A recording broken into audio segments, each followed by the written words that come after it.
সুপ্রিয় শিক্ষার্থীবৃন্দ, আসসালামু আলাইকুম। ঢাকা শিক্ষা board laboratory school and college কর্তৃক আয়োজিত এই বিশেষ ক্লাসে তোমাদেরকে স্বাগতম। তোমাদের সামনে হাজির হয়েছে আমি পিয়া ফেরদৌসী, প্রভাষক গণিত। আজকে আমি পাঠদান করব একাদশ শ্রেণীর উচ্চতর গণিত দ্বিতীয় পত্রের ষষ্ঠ অধ্যায় থেকে কিছু অংশ। আমরা পড়ছিলাম ষষ্ঠ অধ্যায়ে কণিক থেকে পরাবৃত্ত অংশটি। আমরা কণিকের যে বেসিক ব্যাপারগুলো দেখেছি, পরাবৃত্তের স্ট্যান্ডার্ড ইকুয়েশন প্রতিপাদন দেখেছি, পরাবৃত্তের 4 টাইপের ইকুয়েশনের মৌলিক তথ্যাদি আমরা আলোচনা করেছি, তার সাথে সংশ্লিষ্ট যে সমস্যাগুলি আছে সেগুলো কিছু দেখেছি। তারই ধারাবাহিকতায় আজকে আমরা কিছু প্রশ্ন বোর্ডে লিখেছি, সেগুলো একে একে সলভ করব। চলো প্রথমটি দিয়ে শুরু করা যাক। 1 নম্বর, y² = 4px পরাবৃত্তটি 3 - 2 বিন্দু দিয়ে গমন করলে এর উপকেন্দ্রিক লম্বের দৈর্ঘ্য উপকেন্দ্রের স্থানাঙ্ক নির্ণয় করো। তোমরা দেখেও নিশ্চয়ই আইডিয়া করতে পারছো যে খুবই সহজ। যে সমীকরণটি দেওয়া আছে, যেহেতু একটি বিন্দু দিয়ে বলা হচ্ছে যে এই পরাবৃত্তটি এই বিন্দু দিয়ে যায়, তাহলে আমরা কি করব, এই বিন্দুর ভুজ বসাবো এই পরাবৃত্তের সমীকরণে x এর পরিবর্তে, বিন্দুটির কোটি বসাবো পরাবৃত্তটির সমীকরণে y এর পরিবর্তে। এই নিয়ে কাজ করলে p উঠে যাবে, আমরা একটি সমীকরণ পাবো। একে যে কোনো একটি টাইপের সাথে, যে কোনো বলতে যে টাইপের সাথে তুলনা করা যাবে, তুলনা করে তোমরা বাকি সূত্রগুলো অ্যাপ্লাই করে এগুলো নির্ণয় করবে। তো চলো করা যাক। প্রদত্ত পরাবৃত্তের সমীকরণ, সেটি কি দেওয়া আছে, y² = 4px। 1 নং সমীকরণ দিয়ে দিলাম, যা 3 - 2 বিন্দুগামী। therefore y তার পরিবর্তে আসবে -2, অর্থাৎ 4 ইকুয়াল, এখানে x এর পরিবর্তে আসবে কি 3, তাহলে হচ্ছে 12p, বা p = পাবো আমরা 1/3। এখন এই p এর মান 1 নং সমীকরণে বসিয়ে পাই।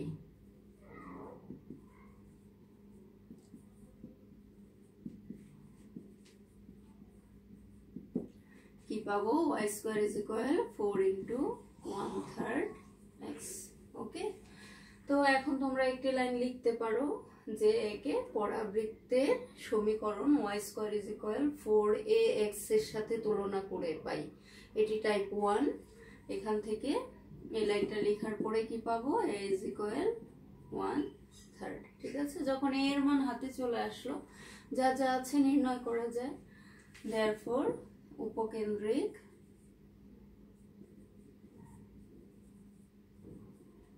লম্বের দৈর্ঘ্য মডুলাস 4a, 4 1/3 4/3 একক। উপকেন্দ্রের স্থানাঙ্ক, কেন্দ্রের স্থানাঙ্ক, যেহেতু টাইপ 1, তোমরা নিশ্চয়ই চোখে ভাসাতে পারছো যে পরাবৃত্তটা x অক্ষের ডানে, হ্যাঁ, আর অক্ষরেখা হচ্ছে x অক্ষ। তো এটি যেহেতু x অক্ষের ধনাত্মক সাইড, এর উপকেন্দ্র কি ছিল, a0 ইকুয়াল, আমরা শুধু এর মানটা বসিয়ে দিলাম। ঠিক আছে, এখানে দুটো তথ্য চেয়েছে, আশা করি অন্যান্য যে তথ্যগুলো আছে চাইলে তোমরা একইভাবে নির্ণয় করতে পারবে, বাকিগুলো নির্ণয় করে ফেলবে। চলো 2 নম্বরে আসা যাক।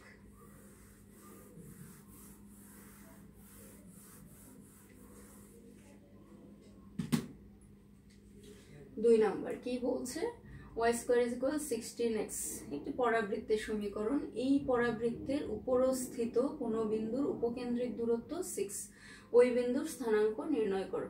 অর্থাৎ একটি পরাবৃত্তের সমীকরণ দেওয়া আছে, পরাবৃত্তের সমীকরণ দিয়ে এই পরাবৃত্তে উপরস্থিত যে কোনো একটি বিন্দুর উপকেন্দ্রিক যেটি দূরত্ব সেটি দেওয়া আছে, আর ওই বিন্দুটার স্থানাঙ্ক আমাদের নির্ণয় করতে হবে। ওকে, তো আমরা যদি প্রথমে একটু চিত্র এঁকে নিই 2 নম্বরের জন্য, এরকম হতে পারে ব্যাপারটা। যেহেতু y square is equal 16x, কাজেই টাইপ 1।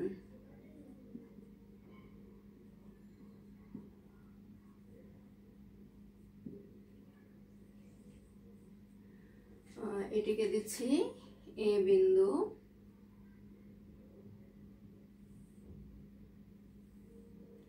দিলাম এরকম সাপোজ।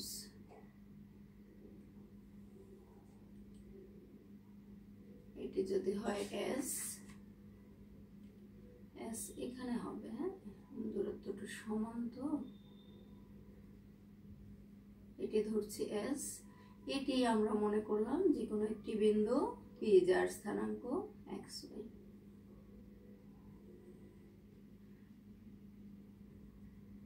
হ্যাঁ, এখন আমরা একটু কাজ করব।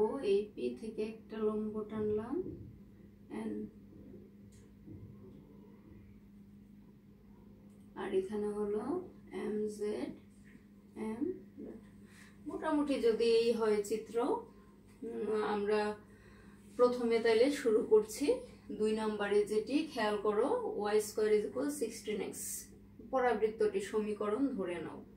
এখানে উপরস্থিত কোনো একটি বিন্দুর উপকেন্দ্রিক দূরত্ব, তো আমরা ধরে নিচ্ছি এই পি বিন্দুটি, যার স্থানাঙ্ক xy, এটি আমাদের নির্ণয় করতে হবে। আর দেওয়া আছে কি এই পি থেকে উপকেন্দ্রের যে দূরত্ব সেটি হচ্ছে 6।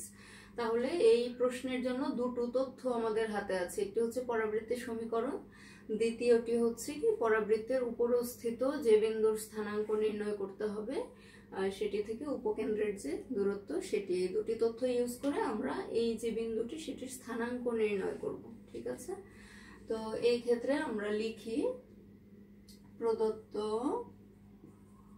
পরাবৃত্তের সমীকরণ কি দেওয়া আছে, y square is equal 16x। তাহলে এরপর একটি লাইন তোমরা লিখবে যে একে পরাবৃত্তের সমীকরণ y square is equal 4ax এর সাথে তুলনা করে পাই। এখানে a ইজ ইকুয়াল 4 ইজিলি চলে আসে, হ্যাঁ এখানে লাইনটি হবে, তারপরে এর মান নিয়ে আসলাম আমরা 4। এখন এই যে চিত্র এঁকেছি সেটার কিছু পরিচিতি আমাদের দিতে হবে। পরিচিতিগুলো এরকম যে আমরা বলবো ধরি পরাবৃত্তের উপরে যে কোনো একটি বিন্দু পি, এই পি এর স্থানাঙ্ক হলো xy, হ্যাঁ তারপরে এসপি যোগ করি, পি থেকে অক্ষরেখার উপরে পি এন লম্ব টানি, আর পি থেকে এই যে এম জেড এম ডট নিয়ামক রেখা তার উপরে হচ্ছে পি এম লম্ব টানি। এইটুকু পরিচিতি দেওয়ার পরে আমরা বলবো যে পরাবৃত্তের সংজ্ঞানুসারে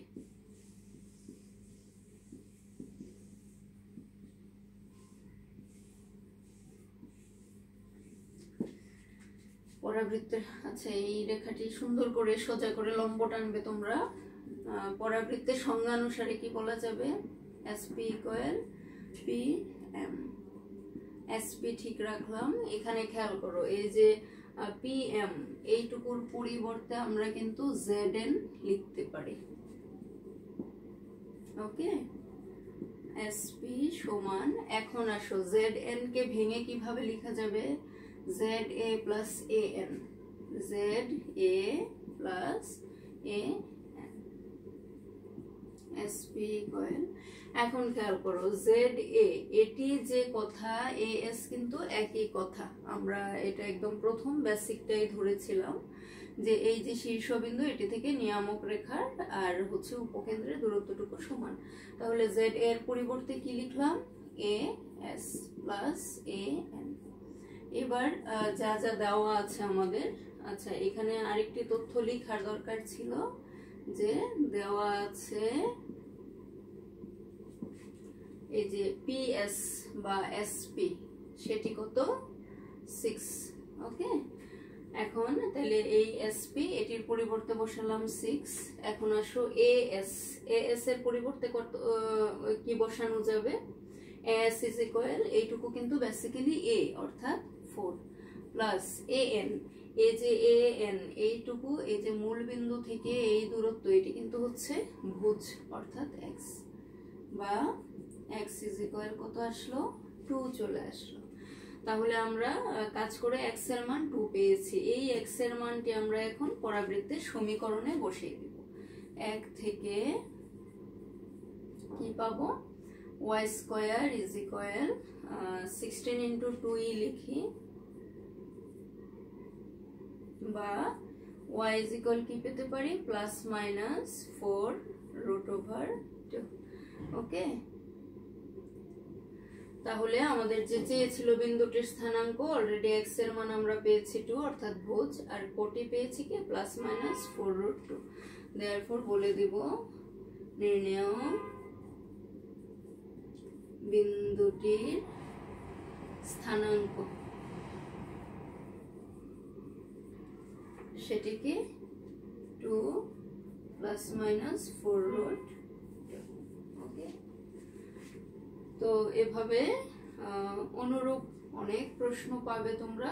ধীরে ধীরে এই বেসিক ব্যাপারগুলো অ্যাপ্লাই করে করে সলভ করবো আমরা। ওকে, চলে আসো 3 নম্বরে।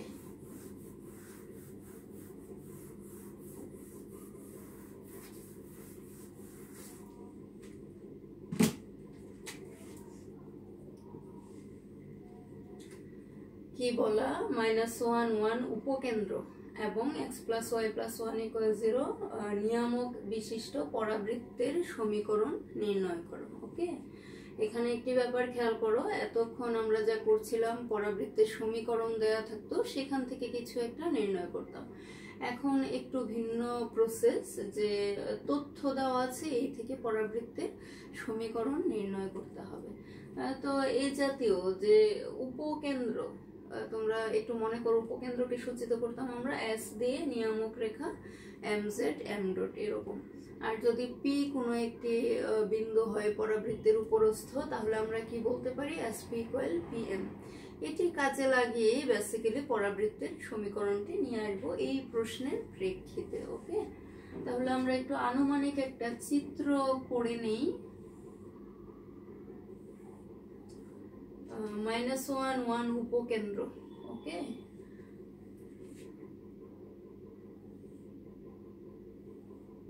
এই যদি হয় উপকেন্দ্র s, এটি ধরলাম আমরা p বিন্দু, যার স্থানাঙ্ক xy। ওকে, আর এটিকে mz m ডট।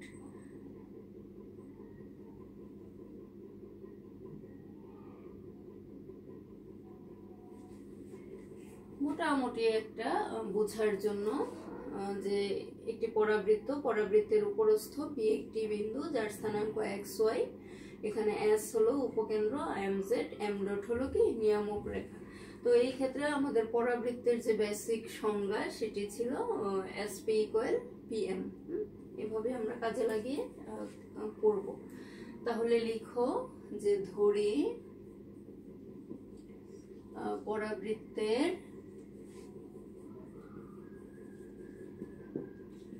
উপর যে কোনো একটি বিন্দু, সেটি p, যার স্থানাঙ্ক xy। ওকে, তারপরে আমরা কি ধরছি, এই যে উপকেন্দ্র, এটির নাম আমরা দিয়ে দিচ্ছি s। ধরি দিয়েই একই সাথে হয়ে যাবে সবগুলো। উপকেন্দ্র s, যার স্থানাঙ্ক কি -1 1। ওকে, এবং নিয়ামক সেটি কি mz m ডট। এর সমীকরণ কি দেওয়া আছে, x plus y plus 1 equal 0। ওকে, এরকম। এখন আমরা সরাসরি চলে আসবো পরাবৃত্তের সংজ্ঞানুসারে।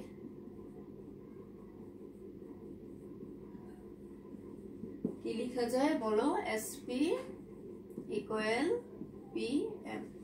শিক্ষার্থীবৃন্দ, এখন এই যে sp, এই প্রশ্নের ক্ষেত্রে s একটা বিন্দু, যার স্থানাঙ্ক -1 1।